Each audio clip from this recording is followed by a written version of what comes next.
Ahora entonces nos va a hablar el doctor Frederick Kaplan. Él es de Isaac and Ross Nassau Professor de Medicina Ortopédica Molecular y jefe de división de Medicina Ortopédica Molecular de la Perelman School of Medicine de la Universidad de Pensilvania. Y también es el codirector del Centro de Investigación en FOP de la Universidad de Pensilvania. Y es miembro del International Clinical Council de FOP. Pero además de todo eso, el doctor Kaplan es quien ha estado trabajando desde hace muchos años en FOP, tanto en investigación como que también es el gran experto en FOP a nivel mundial, porque él ha visto a la mayoría de los pacientes de FOP de todo el mundo. De modo que tiene un conocimiento muy profundo y detallado de lo que se pueda saber de la patología hasta ahora. Y bueno, la verdad es que todos nosotros en la comunidad de FOP tenemos siempre un reconocimiento enorme hacia él porque, bueno, por todo lo que ha dedicado de su vida a esta patología. Y luego la doctora de Cunto va a hablar también. Ella es médica, es reumatóloga pediátrica del Hospital Italiano. También es miembro del International Clinical Council de FOP, que es el organismo que reúne a los expertos de FOP de todo el mundo. Y también tiene una amplia experiencia en FOP porque ya hace más de 20 años que está trabajando en esto y que está tratando pacientes y recibiendo consultas, no solamente de Argentina, sino de diversos países de América Latina y de habla hispana, ¿no? Porque de España también. Así que bueno, los dejo con ellos, primero el doctor Kaplan y después Carmen. Gracias a ambos. Well, thank you very much, Carmen. And thank you very much, Maura, for that beautiful introduction. Thank you very much, everybody, for being here today. It's a really historic day for FOP patients and the FOP community around the world because it's the 15th, as Maura said, it's the 15th anniversary of the announcement of the discovery of the FOP gene. Fred Kaplan. I've been involved with the FOP community now for over 35 years. And it's a pleasure to be here today and share with you a very, very brief summary of what's been going on. I've entitled this talk FOP, the leaky faucet, and you'll see that, you'll see why I've done that. I don't know that faucet translates into Spanish, but it's the faucet for a sink, the faucet, the pipe that comes out that drips water. And it's a great pleasure to be here today. I want to talk about the clinical features of FOP. Basically, FOP is short for Fibrodisplasia Osificante Progresiva. It's a big, long word, big, long phrase, rather. And progressiva is the most troubling part of that phrase because it means it progresses. It progresses episodically. And basically, FOP means that bone forms where it shouldn't form. And children are born with normal, they look normal at birth, except for a telltale sign, which is malformed toes. The toes in every... La malformación del dedo gordo del pie. En los casos clásicos de FOP, el 97% de todos los pacientes en el mundo que tienen FOP, cada paciente con FOP clásico tiene malformación del dedo gordo del pie. Puede ser largo, puede ser corto, casi siempre tienen este aspecto torcido. Parece un juanete, pero no es un juanete. El juanete se puede dar en toda la vida y es por presión, mientras que estas son verdaderas malformaciones. Y el signo es un avance de lo que va a venir después. Los niños que tienen FOP nacen normalmente, salvo esta malformación en el dedo del pie y estas pequeños tumores, esta hinchazón que pueden afectar todo el cuerpo. Y lentamente se transforman en hueso. No son tumores, son lesiones fibroproliferativas, y eso lo sabemos por mirar en el microscopio, y pueden alarmar. Muchas veces se dan primero en la cabeza y después en la espalda. Y estudiamos por qué se da con este patrón. Y más tarde se desarrollan en los miembros superiores e inferiores. Pero empieza en general el FOP en la región dorsal de la parte posterior de la region. It seems to start in the upper limbs and then progress into the lower limbs, and it seems to start in the upper part of the limbs and progress to the lower part of the limbs. Often there's a misdiagnosis of tumors that really aren't tumors, and unfortunately many patients get a misdiagnosis because the doctors don't know to look. When they see the swellings in the back, they should always look at the toes, and they should examine the toes carefully. And they'll often find that they're bent and malformed and often missing that joint, that interphalangeal joint of the great toe. And that's a telltale sign. Now, there are a lot of things that can cause malformations of the great toe, and there are a lot of things that can cause lumps and bumps, but there's only one thing that can cause them both, and that's FOP. And so kids with FOP look essentially normal at birth, except for these malformations of the toe. And then about 2 to 5 years of age, painful swellings that look like tumors, as I said, seize the body's skeletal muscles and slowly transform them into bone through an endochondral process, which means cartilage to bone. It's sort of how our bones grow, our long bones grow, and how fractures heal, and how bones heal. And that's how FOP occurs throughout the body. So in a sense, the body is misinterpreting a signal that says a bump or bruise should be healed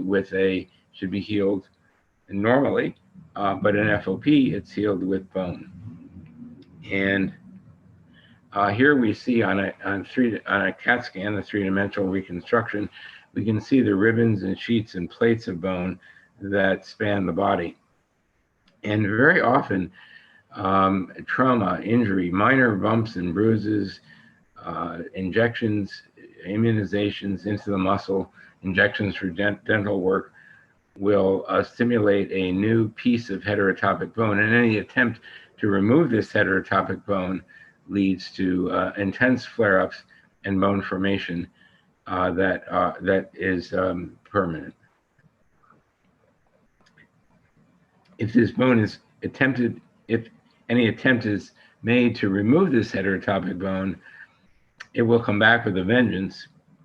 And so trauma and inflammation are a key to this process.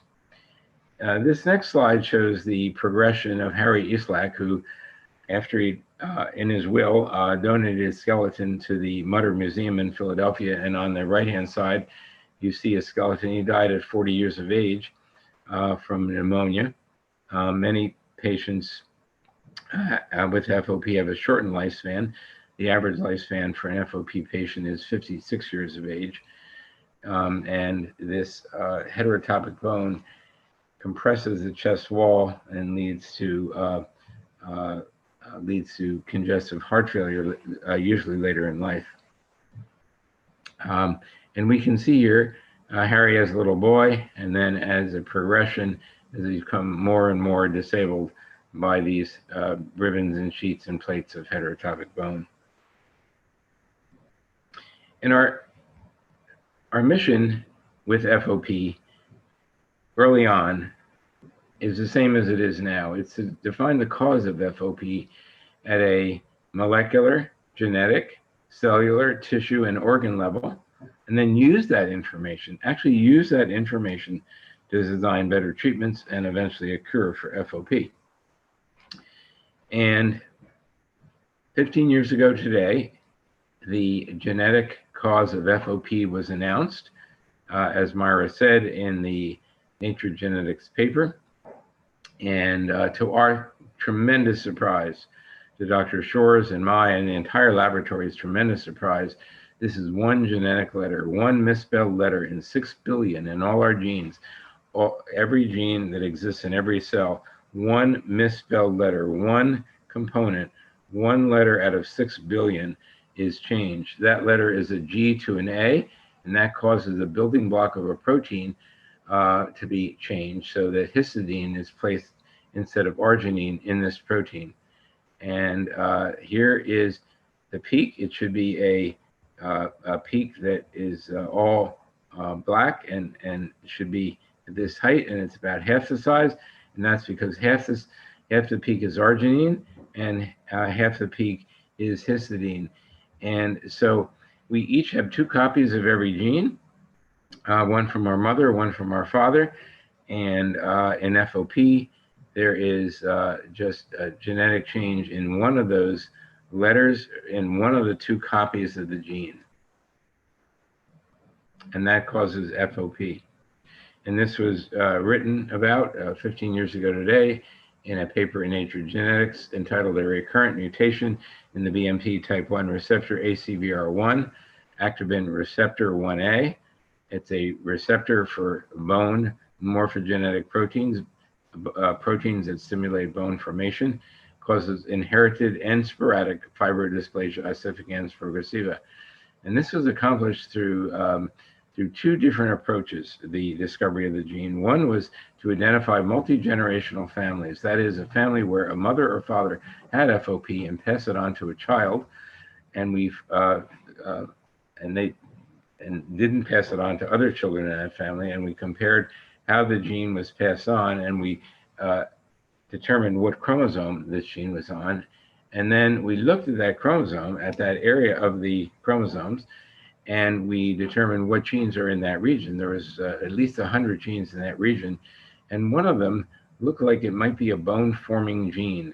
It had been misdescribed or abnormally misrepresented as not a bone-forming gene, but it looked like it was a bone-forming gene, and we tested it out and found that that, in fact, was changed in every individual who had FOP.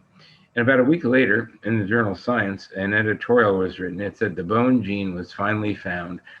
And they said, what took you so long? It took you 15 years. So we've been at this for 30 years, but it took us 15 years from the beginning to find the gene. And the reason it took so long was nowadays it probably could be found in a couple of weeks' time. But in 15 years ago, it couldn't. And we didn't have the technology to do that at the time. And it really required the identification of multi-generational families, and Myra was instrumental in finding one of these multi-generational families that we used to locate the gene to a human chromosome. And about 2 weeks after we found the gene, the New York Times, the venerable New York Times, published an article. It was a lead article in the science section of the New York Times, and it said, finally, with genetic discovery, hope for escape from a prison of bone.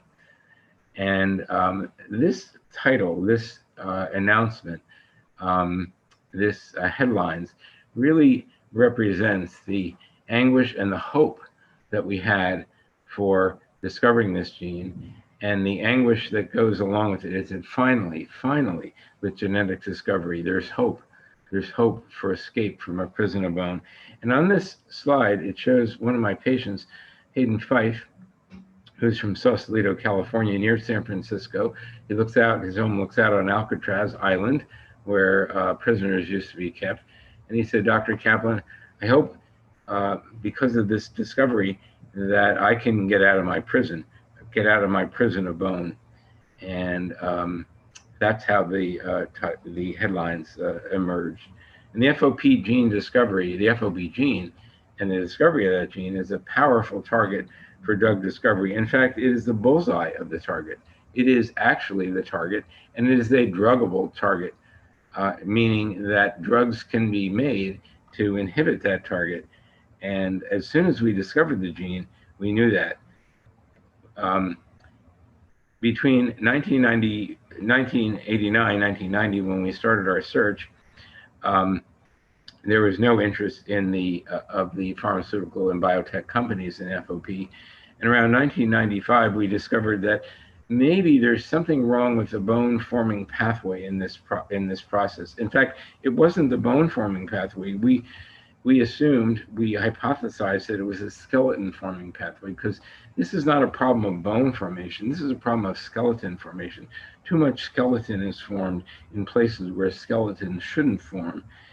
And there was some mild interest by the pharmaceutical companies, but it exploded in 2006 with the FOP gene discovery, as you can see here.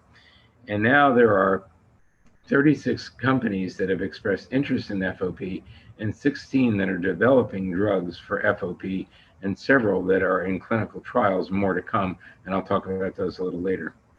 And soon after we discovered the FOP gene, the next thing we wanted to do was change this gene in a mouse, so that we could hopefully create a model of FOP in the mouse, and we did so. So the ACVR1 R206 mutation, that single letter, we changed that single letter in the mouse genes, and we got a mouse with, this is a normal looking toe in a mouse. We got a short toe in the mouse, very much like the short toe in human beings.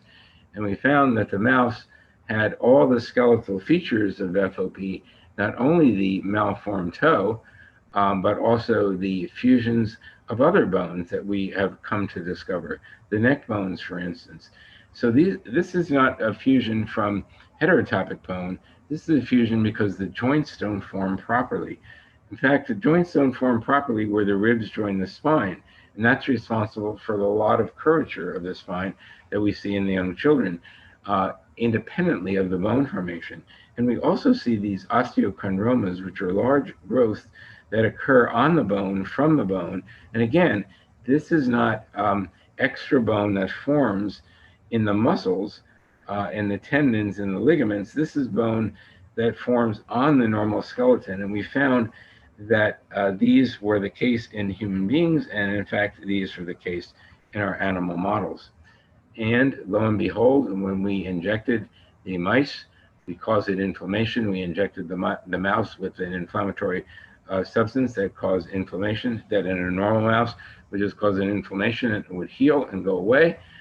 This mouse, the FOP mouse, formed heterotopic bone that looked identical under the microscope to that which we see in human beings.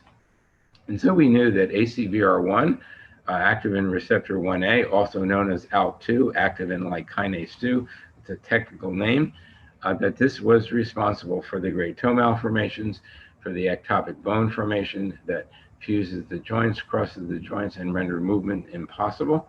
It's essentially causative of the pattern formation, which we've just discovered.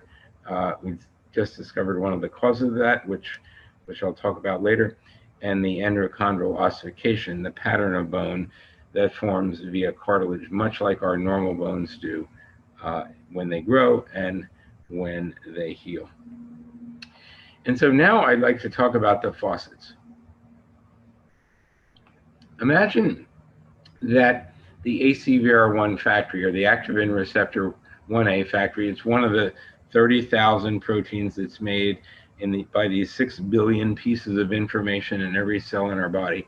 Imagine that the ACVR1 factory makes faucets.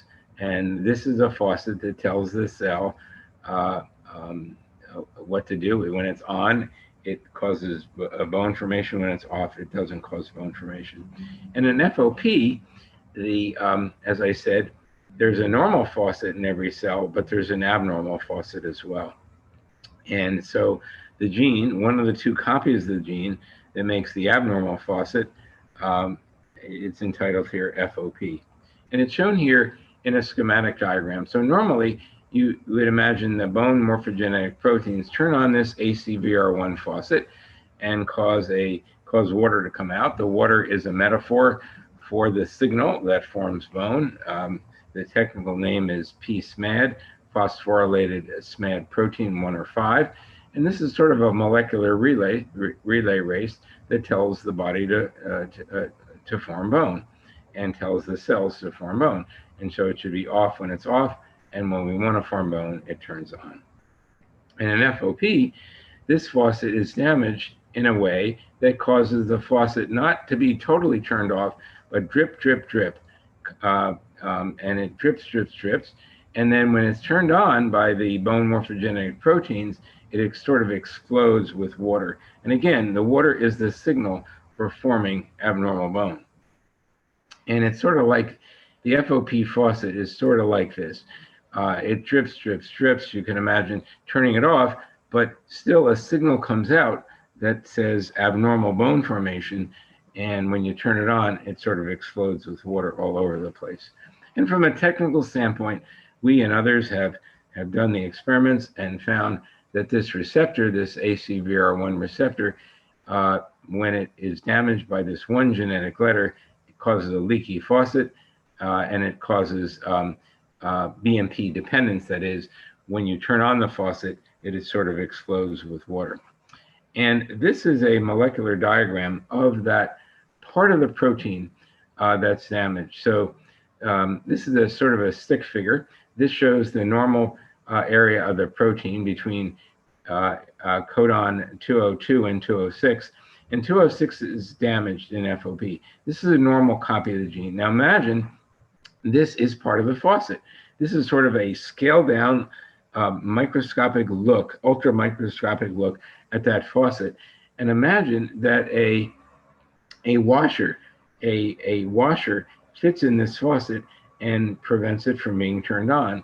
And with the FOP mutation, this is the one letter change that causes this building block of the protein to be abnormal. So instead of a closed circle here, this is an open circle. The washer doesn't fit in, and you can see how this becomes a leaky faucet. This washer is called FKBP12. FKBP12 binds the part of the ACVR1 receptor like a washer and prevents leakiness in the absence of BMPs, and it allows explosive water to come out in the presence of the BMPs. And we and others have done experiments to show that this drippiness of the faucet occurs in embryonic life before we're born and causes the malformations of the big toe. It also causes the fusions of the cervical spine. In about 50% of individuals with FOP, it causes abnormalities in the thumb joint. It causes abnormalities in the joints where the ribs join the spine, which is responsible for breathing. It causes abnormalities in some of the other joints, like the hips and some of the other joints. It causes the osteochondromas, these bone-like projections that grow from the joints. And so the drippiness of the faucet seems to be responsible for the abnormality in the formation of the skeleton when we're embryos.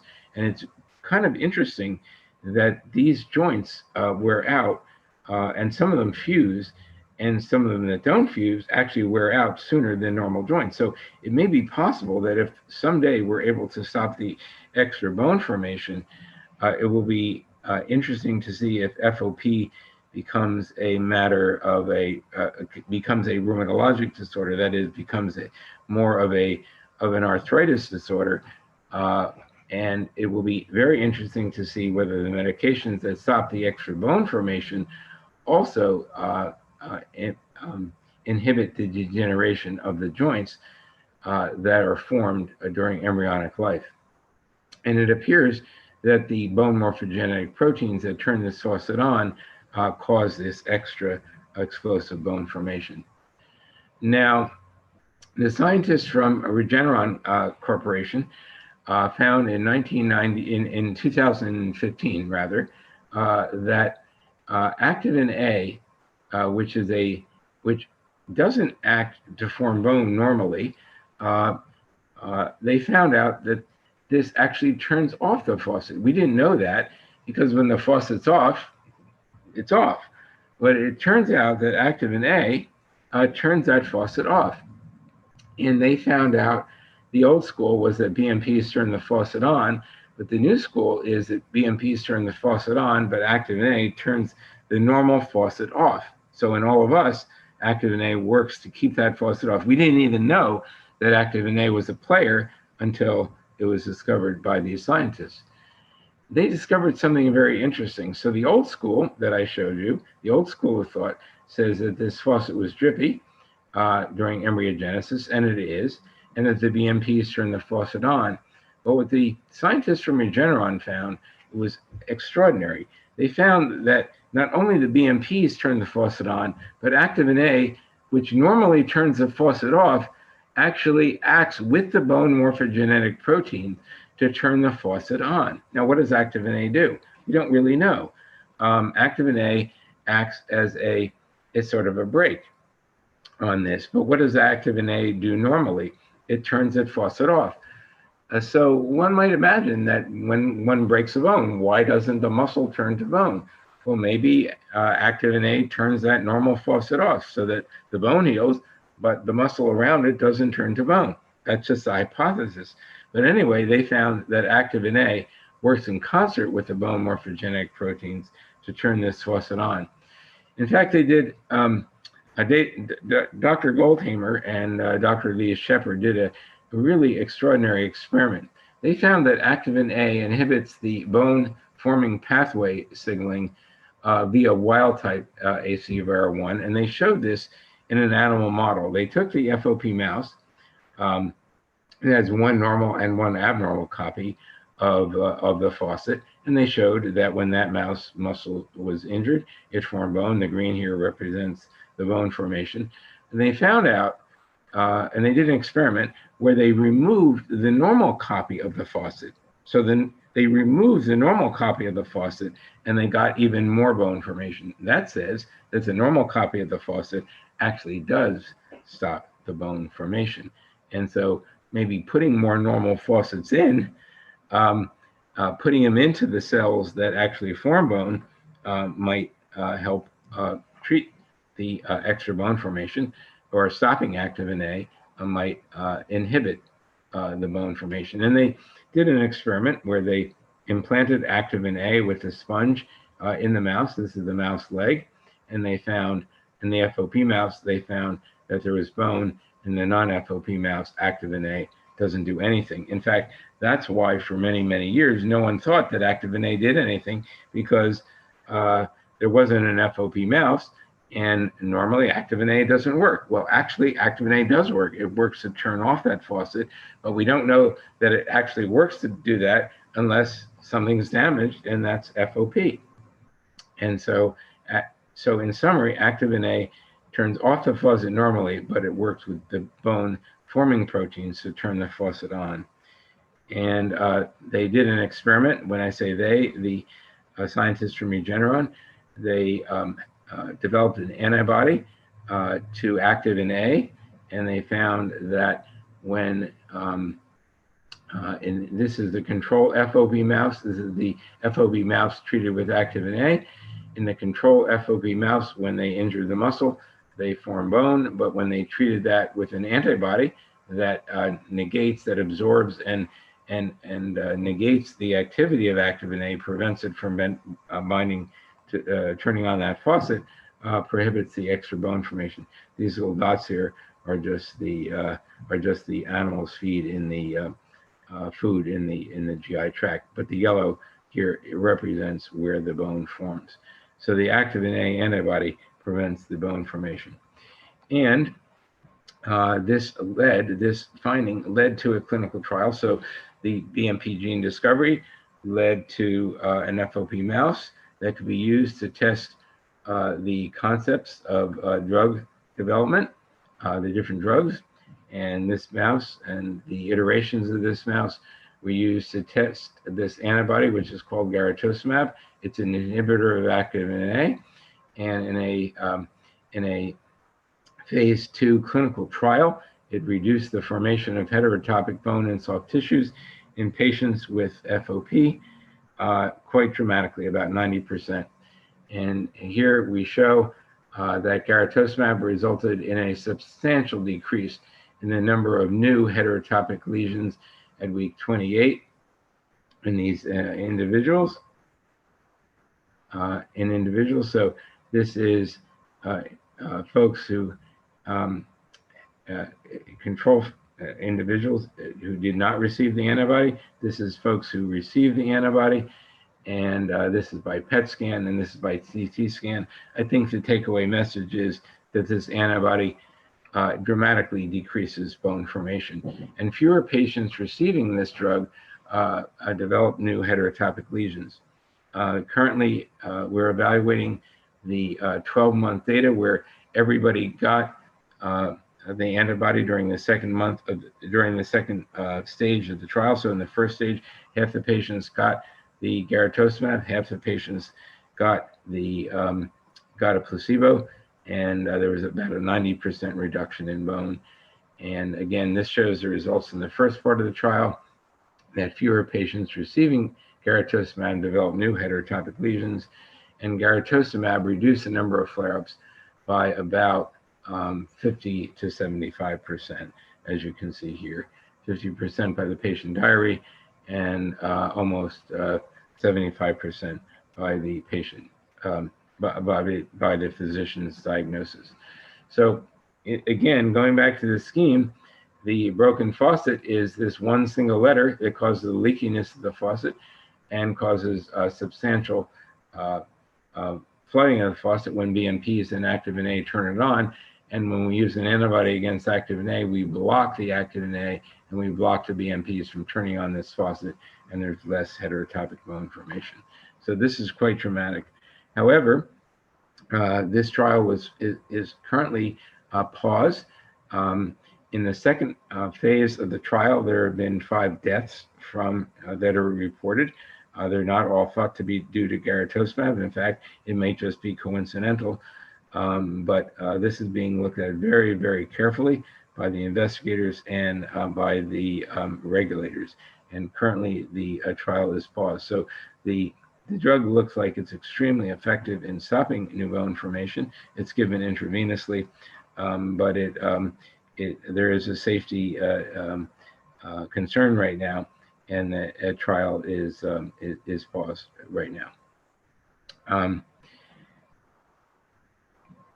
The second clinical trial was based upon an article by a colleague at the University of Pennsylvania and Children's Hospital of Philadelphia, by Kenigo Shimona and Maurizio Pacifici and Masahiro Iwamoto.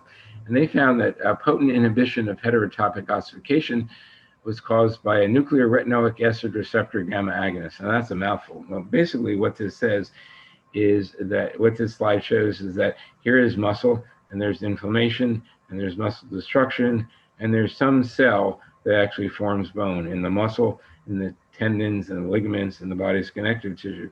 And this goes through what I called an endochondral pathway of fibroproliferation, where the cells generally look like fibrous cells under the microscope. This corresponds to these flare-ups that patients have in their head, in their neck, in their back, and eventually in their arms and legs.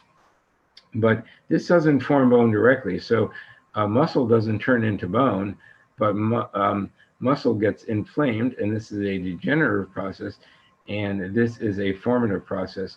So here we have muscle being destroyed by inflammation and injury, and then out of the fires, out of the ashes, I should say, of this destructive process rises this fibroproliferation, chondrogenesis, which is cartilage formation, which is an intermediary scaffold, and then bone formation.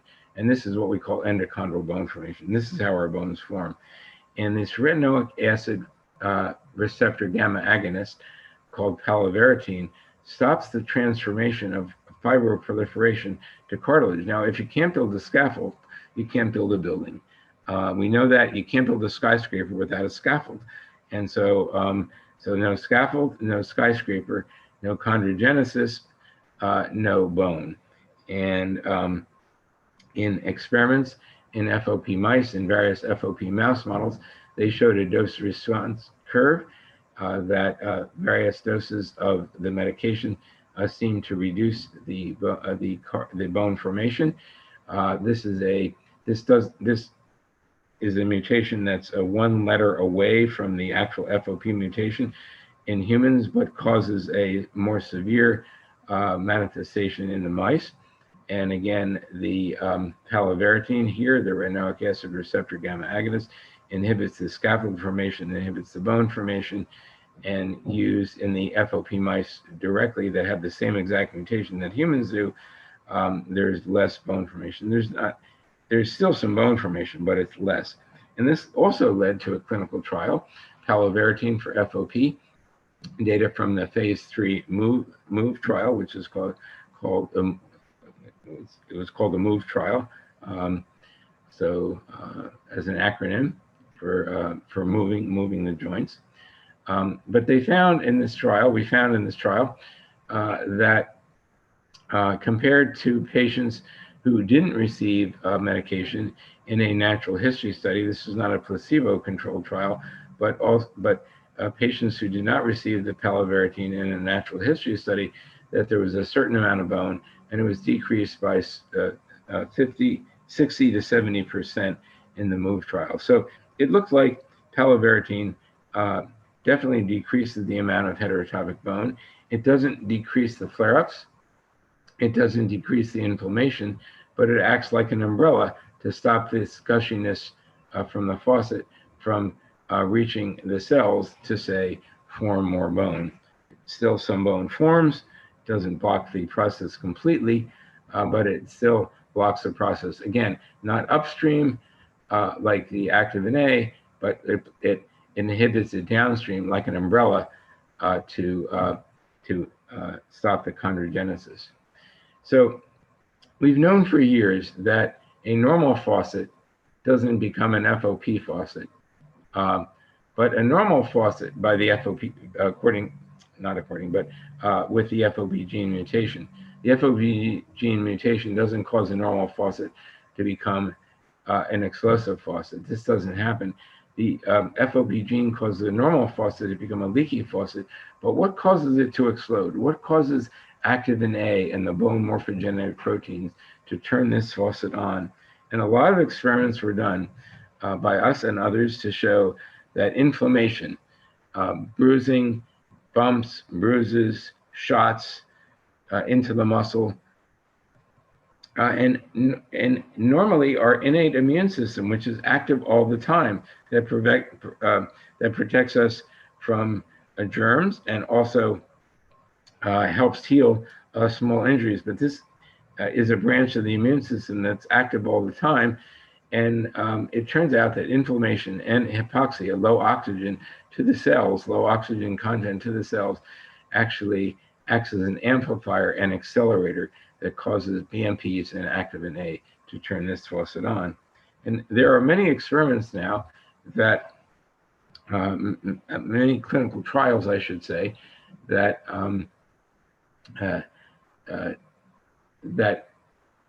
that are ongoing, and some that are planned to inhibit this devil from turning on this faucet of activin A's and the BMPs. And this involves what we call HIF1 alpha or hypoxia inhibitors, mTOR inhibitors. This experiment is going on in Japan, anti-inflammatory medicines, which we're currently using, and immunosuppressants, which is also going on in Japan. mTOR inhibitors are a way of inhibiting this switch, so to speak, this devil from activating activin A or BMPs. And there's now intensive activity going on in our laboratory, trying to identify the source of this inflammation. We can't block the entire immune system effectively or safely. We can actually block it effectively, I should say, correct myself. We can block it effectively, but we'll kill people if we do that because we're knocking out the entire immune system. So is there a clue to what is the single cause, what is the master player in this immune system that's causing this devil to activate the bone morphogenetic proteins and the activin A? We have a patient who is now about 35 years old, who has the FOP mutation, but he hardly has any heterotopic bone. And it turns out that he has very, very few inflammatory molecules that normally exist and that FOP patients have. And one specific molecule is genetically damaged in him. And we were doing experiments now to see if this pans out, if we can actually inhibit this molecule in other individuals who have FOP, and we can safely be able to turn off this switch. In other words, can we make everybody with FOP like this individual? And we're trying to do that now in the laboratory. So stay tuned. Maybe next year I will be able to tell you more about that. One of the tremendous advances in FOP came from the laboratory of David Goldhamer in the last few years. And he found out that there was a cell in skeletal muscle called the FAP cell, the fibroadipogenic progenitor cell. These are not the muscle cells themselves. These are not even the satellite cells that injure your muscle. So if you injure your muscle, if you have a bump or bruise or get an immunization, like a COVID shot, and your muscle becomes inflamed, these satellite cells actually form into muscle cells. These are not the cells that actually form heterotopic bone, but the FAP cells do. And I used the metaphor of scaffolding before. This is a different metaphor, but these are also scaffold cells. These cells are very important. They're in the muscle. They're like the gristle of muscle. You've all hopefully made steaks and so forth, or gone to the supermarket and seen the connective tissue within the muscle. When you cut a steak, there's not only muscle, but there's connective tissue. Those cells within that connective tissue harbor these fibroadipogenic. That means they have a fibrous capacity and a fat capacity. They can become fibrous cells or fat cells, and these are sort of the superintendent of this healing process. Without these cells, the muscle won't heal. These cells tell the satellite cells what to do. They tell the muscle cells what to do, and they go into action. And they're sort of like the foreman on the building site to tell the muscle what to do. And these fibroadipogenic cells, Dr. Goldhamer discovered, are the cells that actually express the FOP gene and turn into bone cells. And if you take these fibroadipogenic cells, you find that there's several receptors in them. There is the FOP receptor, the ACVR1 or R206H ACVR1 receptor, which is damaged by this mutation, or the ALK2 receptor. Let's say this is in the sink, so to speak. Again, a metaphor. A similar receptor is the ALK3 receptor, which actually is used to flush the toilet. And there's a similar receptor that works the bathtub. And there's a similar receptor that works the shower, called ALK6. So ALK1, ALK6, and ALK3 are similar receptors, and we don't want to block them because they not only work in these fibroadipogenic cells, but they also work throughout the body. And so one of the tricky things is to design a treatment that just inhibits the mutant receptor and not these other receptors. In other words, we want to turn off the abnormal receptor in the sink, but we still want the toilet to flush, we still want the bathtub to work, we still want the shower to work. And so scientists at Harvard University discovered, Dr. Hong and his colleagues discovered several weeks after the FOP gene discovery, that they had discovered a molecule. In fact, they said, wow, we actually discovered a molecule that might be helpful in this disease. We didn't even know that. We were looking for a molecule that might be helpful in manipulating this pathway, but we didn't even know that this pathway was involved in FOP. And they found that this molecule at various concentrations inhibited ALK2 or ACVR1, the FOP gene, but it also turned off the toilet, it also turned off the bathtub, etc. So this is a great parent molecule, but it was not a good molecule for drug trials because it turned off too many other genes, other faucets that look like the FOP gene. And so This is where the pharmaceutical companies took a great deal of interest. They said, let's try to discover a molecule that just blocks ALK2 or ACVR1 and not these other receptors. And there are now 5 companies, AstraZeneca, Ipsen, Incyte, Keros, and BioCryst, that are actively developing molecules, and some of them are in phase 1 trials. Hopefully we'll enter phase 2 trials either later this year or early next year to inhibit FOP. And again, these molecules were tested in all these molecules were tested in animal models of FOP, and they seem to inhibit the FOP receptor. And the question is, do they just inhibit the FOP receptor, or will there be some other effects as well? And so this diagram shows the faucets that are like ACVR1 that it also inhibits, not at the same concentration. So the molecule is very, very potent in inhibiting ACVR1, but not the other receptors, and hopefully will enter clinical trial. Now, this is a diagram by Jay Grappi. This is a 3-dimensional diagram of the ACVR1 receptor, or that broken faucet. And this is the faucet. This is the active part of that faucet. This is where the water comes out. This is where the molecular relay race takes place, and where where the enzymatic reaction is catalyzed to tell the cell to form bone. In a sense, the water comes out of this hole. And what these molecules do is block the hole and prevent the water from coming out. And so whether it's one of the 5 companies or various ones or all of them combined will inhibit this receptor, we'll soon see, because these are going to enter clinical trials. And we hope that there's enough FOP patients to try these out. This is sort of like Coke and Pepsi and Diet Sprite. They're all very similar molecules, but they're slightly different, and they may have different sort of side effects. They may have different off-target effects, and so we'll see. And they've been tested for safety in healthy human beings, but we won't know until clinical trials take place in FOP patients, whether they're safe and effective in stopping the bone formation, and safe in not causing collateral damage. But basically, these molecules, like I showed in the slide, are plugs that fit into the faucet and prevent the water from coming out.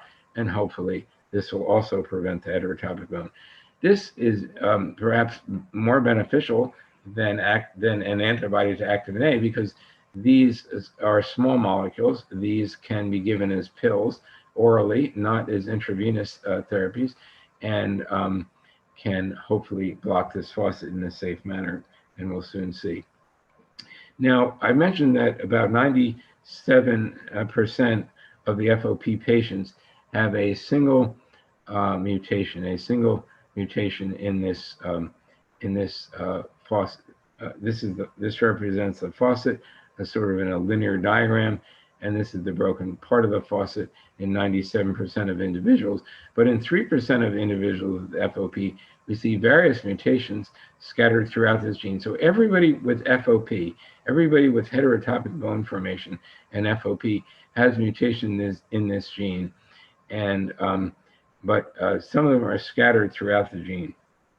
And again, using the faucet analogy, this is where the most common mutation occurs, in that washer region of that faucet, in that region where the washer is affected. But some of the FOP variants, some more severe, some less severe than classic FOP, about 3%, also occur in the faucet. So again, stopping this faucet from being turned on or acting like a plug in the faucet should be helpful for the variants as well.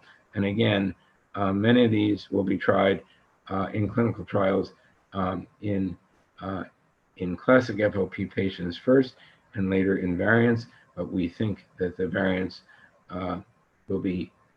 should be as successful as the FOP patients. This really shows the whole thing in its entirety. So here we have the faucet. Here it's broken with FOP, here we have BMPs turning on the faucet, activin A really turning on this faucet as well in FOP, and the antibody to activin A blocks the faucet upstream. There are companies now that are making antibodies to the faucet itself. So actually to block the faucet, not only to block the turning on of the faucet, but block the faucet itself. The signal transduction inhibitors that I mentioned, the small molecules made by these 5 pharmaceutical companies that are being developed by these 5 pharmaceutical companies, will fit in the faucet and block it. So there's a lot of action upstream, either blocking the molecules that turn on the faucet, blocking the faucet itself, or blocking with an antibody, or actually plugging up this faucet so water doesn't come out. And then downstream, we have the palovarotene to work like an umbrella. And then we have side stream inhibitors, the inflammatory inhibitors, and hopefully we'll be able to identify an inflammatory molecule that will also be druggable, so that drugs can be made to it. And in fact, we think that there's already a drug available that can inhibit that, that might be able to slow this process down as well and block block the devil from turning on these handles, and also block the process. So by discovering the FOP gene 15 years ago, we really, I think, enabled the pharmaceutical industry to focus on this pathway, whether it's upstream, downstream, or side stream, to focus on this pathway of bone formation and develop what we hope are molecules that can be tested in animals and eventually in FOP patients. Now, will there be a cure for FOP? I looked up the word cure. It says to make someone healthy again or to cause an illness to go away. And so there aren't many cures, but I suspect if we are able to help, if we're able to treat FOP and prevent this horrible nightmare of bone formation from occurring, will cause an illness to stop in its tracks. And essentially that'll be a very effective treatment, but maybe someday there'll be a cure. And again, this is an analogy, a cartoon, a cover from a magazine called The New Yorker, and maybe someday the plumbers will be able to go in through gene therapy and replace that broken faucet in those fibroadipogenic progenitor cells that cause the extra bone formation in our muscles, our tendons, our ligaments, and our soft connective tissue. In order to do that, we'll not only have to alter the gene, but target that alteration not to every other cell in the body like the brain and the heart and the liver and the lungs, but only to those cells where genetic correction is really important. So here I've listed the targets of FOP. On this side, we have soft tissue injury or spontaneous flare-ups, inflammation, and hypoxia, which cause the activins and the BMPs to become active and turn on this damaged faucet. The BMPs and the activin which turn on the faucet, the broken gene itself, the heterotopic endochondral bone formation, and eventually the heterotopic bone. And here are potential treatments: injury prevention, immunosuppression, which can be done but is dangerous, the anti-inflammatory drugs like mast cell inhibitors, the hypoxia inhibitors, the antibodies that block BMP4 and activin A, the signal transduction inhibitors, those small molecules that I mentioned that are being developed by the 5 pharmaceutical companies that actually will hit the bullseye of the target, the FOP gene itself, the palovarotene, which acts as an umbrella downstream. And eventually, if we're able to find a mechanism or a combination of drugs that inhibits this bone formation, we'll be able to do surgery, which causes inflammation, remove this heterotopic bone, and liberate joints that are currently imprisoned in bone. The Philadelphia Inquirer a year ago published an article. It said drug therapies are in sight for bone forming disease, and the subtitle was How a 2016 Discovery Made an Obscure Condition a Worldwide Enterprise. And many of you, as well as I know I do, and I'm sure many of you do, also get these Google alerts. And recently, almost every day there's a Google alert about the drug pharmaceutical industry making drugs, and it says that the FOP drug market is expected massive growth by 2020 and beyond. And Fibrodisplasia Osificante Progresiva treatment markets is projected to grow massively in the near future. Now, again, we're in the laboratory and in the clinic. We don't have anything to do with the pharmaceutical companies other than to give them the maps and the directions that can be used to deal with this tremendous nightmare disease. Now, in terms of drug treatment, we want one that stops flare-ups. We want one that prevents flare-ups. We want one that maintains function and slows joint degeneration. Interesting, will that occur? And changes the natural history of the disease. But we realize with any medication, there are side effects, there are off-target effects. There might be allergies. There are some individuals that don't respond to certain drugs for various genetic reasons. There could be a rebound phenomenon. So if you stop the drug, there may be, it's like the floodgate opens. Does that occur? Will there be resistance developing to certain drugs? Is there a compliance issue? Will patients take the drugs so that in the way they should? Will the drugs be tolerable? Will everybody have access to the drugs? And what will the cost be? So there are many, many features of this. And I truly, I personally believe that there won't be one drug to treat FOP, but there'll be many, many drugs. We'll treat it very differently, perhaps in children than we will in adolescents, and very different in adolescents than we will in adults. And we'll use different combinations of drugs for different reasons, much like we do for asthma or hypertension or any other disorder. We use not only one drug, but multiple drugs. One of my patients, Adam Vigorous, who's now an adult, when he was a little boy, he said to me, and he wrote me from Canada. He said, thank you for seeing me at the hospital. I had fun on the tour. I gave him a little tour of the lab. I liked the ice cream. We stopped by the cafeteria for some ice cream. I didn't like the nettle, he wrote. Hope to see you again. Please help fix my FOP. And I think that's the goal of all of us. That's the goal of Dr. Cunto, myself, everybody who works in the pharmaceutical industries, in all the laboratories around the world that have grown up since the FOP gene discovery. And now there's a massive effort, and I think everybody wants to please help fix FOP. And I go back to this New York Times article. It said, finally, with genetic discovery, hope. And I've underlined hope. And I think that's the key word, hope for escape from a prison of bone.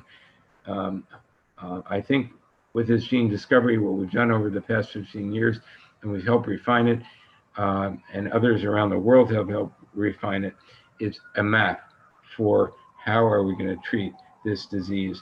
And as uncommon as FOP is, as rare as FOP is, we know that it affects about 1,000 individuals in the world. Currently, we think there's as many as 3,000 to 5,000, but it's still an ultra rare disease, ultra rare.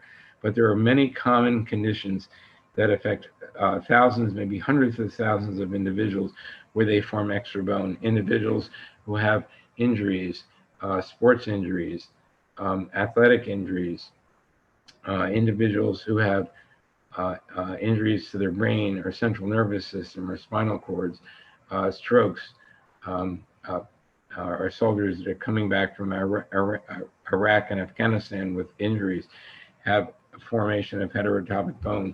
And about 13 to 15% of individuals that have heart valve disease don't actually calcify their valves, but actually form bone identical to the way FOP forms in their heart valves.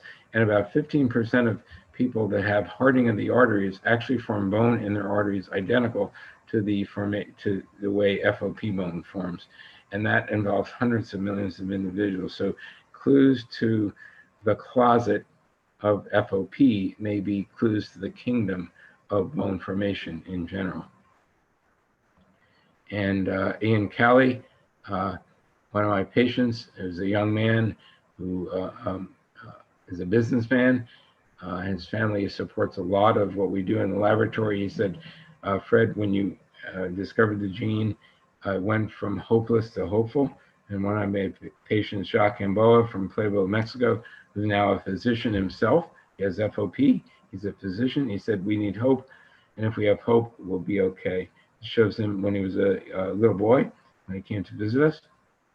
And this shows our picture in Philadelphia, the FOP lab before COVID, where nobody is wearing a mask. It's one team and one mission, but there are multiple teams now around the world in just about every continent except Antarctica studying FOP, and this brings great hope and should be great hope to the entire FOP community. I will also say that many of the drugs that I mentioned are in clinical trials now, but there's a clinical guidelines that was just published by the leading experts in the world, and Carmen de Cunto is one of those experts and is on the committee to assemble this incredibly valuable document. And I would say to all the physicians that are listening, this document is freely available through me, through the International FOP Association website, which is www.ifopa.org, or the International Clinical Council, which is 21 experts in the world, to which Dr. Cunto belongs. This was published recently, and it's on the ICC website as well, which is www.iccfop.org, and this 126-page document on the medical management of FOP is currently available on that, and this was just published several weeks ago, and it's called The Medical Management of Fibrodisplasia Osificante Progresiva, Current Treatment Considerations, and this is mainly on the symptomatic treatment. So we don't have anything yet that is approved. There are no drugs that are approved to definitively treat FOP, and we hope they're coming down the line. And hope is the key word, and I'll mention that today. This is our latest annual report. Hopefully the next one will be out within the next month. And I'd like to acknowledge all the people that have, and all the foundations that have stimulated this work over the years. Thank you very much. Bueno, buenas tardes a todos los que están escuchando. Quería agradecer especialmente, bueno, a Moira desde ya y a la gente del Ministerio que nos ha dado un espacio para FOP, y al doctor Kaplan, que realmente es el maestro, el que nos ha enseñado y el que nos ha permitido conocer y acercarnos a los pacientes con esta enfermedad, y que siempre ha sido muy generoso. Yo quería darles un panorama muy sucinto de lo que yo he vivido y lo que sigo viviendo como médica que trata pacientes con FOP, ya no solo pacientes pediátricos, sino también adultos jóvenes con esta enfermedad, que van creciendo a medida que los fui conociendo. Y en realidad sabemos, como ya todos dijeron, es una enfermedad muy rara, demasiado rara, pero existen estos pacientes, y en nuestro país, que es tan amplio, estos pacientes están diseminados por todos lados, no solo en Argentina, sino también en el resto de Latinoamérica, de donde recibimos consultas. Y justamente por eso es importante llegar a todos esos lugares de nuestro país y de Latinoamérica para poder establecer, digamos, tratar de encontrar a los pacientes que no se sientan aislados, al sentirse como únicos con esta enfermedad, y también para alertar a los médicos, sobre todo los neonatólogos y los pediatras, el reconocimiento de esta enfermedad si es posible, desde el periodo neonatal, o en el periodo pediátrico, antes de que empiecen a aparecer brotes y empiecen a aparecer inflamaciones que pueden producir hueso fuera de lugar, hueso extra. Y para esto es importante el diagnóstico precoz, para evitar también acciones médicas que pueden entorpecer la evolución, como por ejemplo vacunas intramusculares, o evitar traumatismos, tratar de no hacer intervenciones quirúrgicas que no son necesarias. Por eso es tan importante esto, la difusión de que esta enfermedad existe, las características que tiene, y hacer redes entre los médicos que ven estos pacientes para poder apoyarnos y poder orientarlos en qué hacer en cada momento. Sin duda, yo que trabajo en el Hospital Italiano de Buenos Aires como reumatóloga pediatra, les diría que, bueno, no hay un médico, una especialidad determinada para atender a estos pacientes. Estos pacientes no llegan a los reumatólogos por esta cuestión de la rigidez en las articulaciones, les llegan a los oncólogos pediatras por la aparición de estas tumoraciones inflamatorias, que muchas veces hacen biopsias innecesarias que empeoran la situación. Le llegan a los endocrinólogos también, que son los especialistas en estudiar el metabolismo del hueso, y le llegan a los traumatólogos fundamentalmente. Pero es importante entonces la comunicación entre los distintos subespecialistas para poder arribar al diagnóstico correcto de ese paciente. En el hospital empezamos a recibir pacientes, ya antes de que yo empezara a recibir los primeros pacientes, había endocrinólogos que veían pacientes adultos con esta enfermedad, muy escasos, muy pocos, y hasta que empecé a recibir pacientes que ya tenían el diagnóstico hecho, a veces sí, a veces no, a veces llegaban sin diagnóstico, que venían de otros hospitales pediátricos. Y en cierta manera, un poco en forma espontánea, se formó en el Hospital Italiano de Buenos Aires como un centro de derivación. Y empecé a hacerme cargo, junto con otros médicos, pediatras y reumatólogos de adultos, en el seguimiento de estos pacientes. Sin duda, con la ayuda y el conocimiento de centros internacionales, fundamentalmente con el centro del doctor Fred Kaplan, pudimos crecer en el conocimiento de cómo tratar a estos pacientes, cómo seguirlos, y también con la posibilidad de que nuestro centro en el hospital sea un centro de investigación clínica, o sea que muchos de los protocolos que mencionaba el doctor se están llevando a cabo en nuestro hospital. Y uno que sin duda ayudó muchísimo fue el primero, antes de usar drogas, digamos, estudios de intervención con drogas, fue el estudio de historia natural.